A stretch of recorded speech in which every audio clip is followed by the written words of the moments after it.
क्या आप जानते हैं ब्रह्मा जी की भी आयु है और वे भी 100 वर्षों तक जीते हैं। चलिए आपको एक छोटी सी गणना से हमारी सामान्य भाषा में समझाते हैं। तो देखिए, आप सब जानते हैं कि 4 युग होते हैं, सतयुग, त्रेता युग, द्वापर युग और कलयुग। सतयुग हमारे मानवीय वर्षों की गणना अनुसार 17,28,000 वर्षों तक रहता है। उसी प्रकार त्रेता युग 12,96,000 वर्षों तक, द्वापर युग 8,64,000 वर्षों तक और कलयुग जिसमें हम अभी जी रहे हैं वो 4,32,000 वर्षों तक चलता है। जब कलयुग समाप्त हो जाता है तो फिर से सतयुग प्रारंभ होता है और फिर त्रेता, फिर द्वापर और फिर से कलयुग। इस प्रकार चारों युग का साइकिल चलता रहता है। जब ऐसे चारों युगों का 1000 बार साइकिल पूरा होता है तो ब्रह्मा जी का सिर्फ 1 दिन पूरा होता है। फिर प्रलय आता है और फिर उनकी रात्रि प्रारंभ होती है और उनकी रात्रि भी इतनी ही लंबी होती है, यानी 1000 चतुर्युग की। इस प्रकार ब्रह्मा जी 100 वर्षों तक जीते हैं। है ना इंटरेस्टिंग।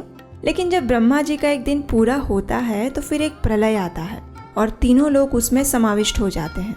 1000 चतुर्युग बीतने के बाद जब उनकी रात्रि समाप्त होती है और फिर से दिन प्रारंभ होता है तो फिर से वे इस भौतिक जगत की सृष्टि करते हैं।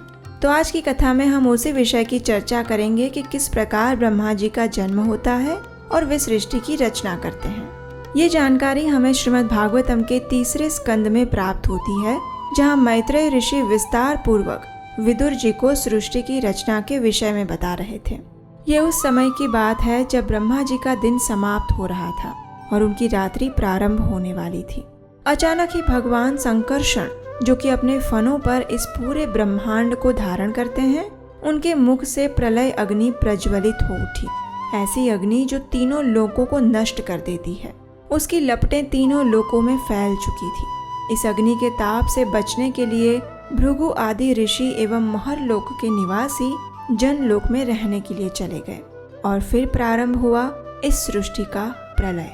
महाभयंकर संकर्षण के मुख से निकलती हुई प्रलय अग्नि 100 दिव्य वर्षों तक संपूर्ण ब्रह्मांड को भस्म करती रही और फिर से 100 दिव्य वर्षों तक प्रचंड तूफान और मूसलाधार वर्षा प्रारंभ हुई। इस वर्षा के कारण समुद्रों में बाढ़ आ गई और फिर तीनों जगत इस प्रलय जल में डूब गए।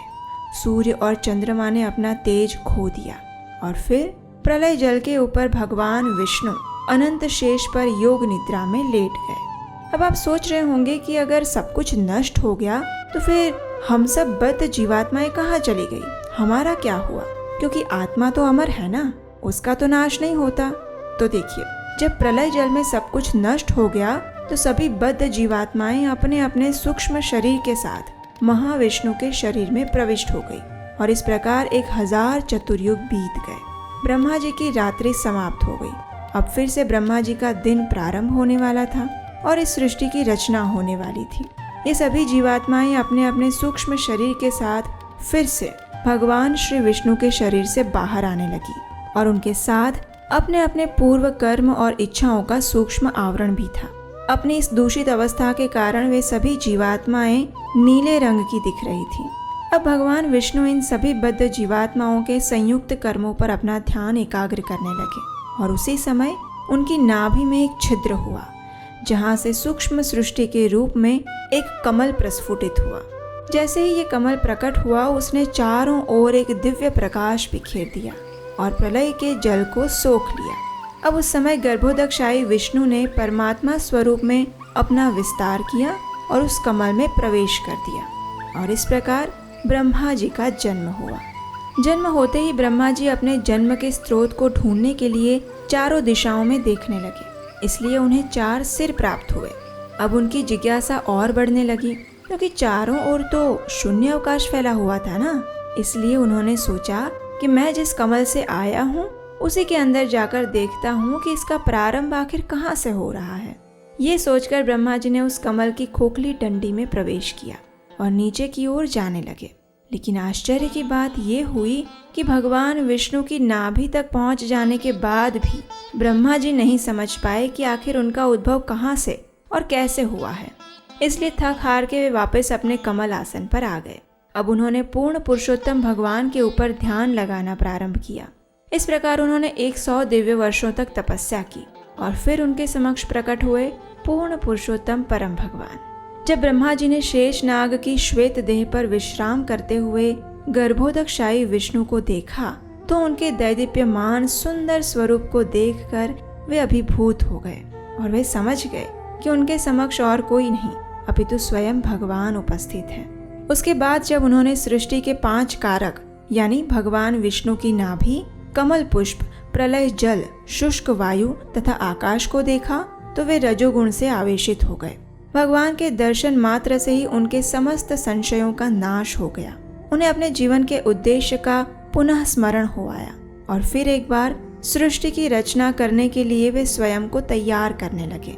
इस कार्य को प्रारंभ करने से पूर्व ब्रह्मा जी ने अपने समक्ष खड़े परम भगवान को प्रणाम किया और उनसे प्रार्थना करते हुए कहने लगे, ज्ञातोऽसि मेऽद्य सुचिराननु देह भाजां न ज्ञायते भगवतो गतिरित्यवध्यम् नान्यत्वदस्ति भगवन्नपि तन्न शुद्धं माया गुण व्यतिकराध्य दुरुर्विभासी। हे भगवान, अनेक अनेक वर्षों की तपस्या के बाद अब मुझे आपका ज्ञान प्राप्त हुआ है। इस सृष्टि में आपसे श्रेष्ठ अन्य कोई नहीं है और इसलिए एकमात्र आप ही ज्ञेय हैं। हे प्रभु, मुझ पर कृपा कीजिए और मुझे पर्याप्त बुद्धि प्रदान कीजिए जिसके द्वारा मैं इस सृष्टि की रचना कर सकूं। हे प्रभु, आपकी इस प्रकार सेवा करते समय मैं किसी भी प्रकार के अहंकार से ग्रसित ना हो। इन भौतिक तत्वों के साथ रहने के कारण मेरा मन कभी दूषित ना हो। हे जगत पालक, कृपया अपने नेत्र खोलकर मुझे आशीर्वाद प्रदान करें और मेरा उचित मार्गदर्शन करके मेरी इस निराशा को दूर करें। जब ब्रह्मा जी ने इस प्रकार भगवान से प्रार्थना की तो भगवान नारायण भी स्पष्ट रूप से देख पा रहे थे कि ब्रह्मा जी के मन में इस सृष्टि को लेकर चिंता है। इसलिए उन्हें प्रोत्साहित करने के लिए भगवान नारायण ने कहा, मा वेद गर्भगास्तंद्रिम सर्ग उद्यममावह तन्मया पादितं यग्रे यन्मां प्रार्थयते भवान।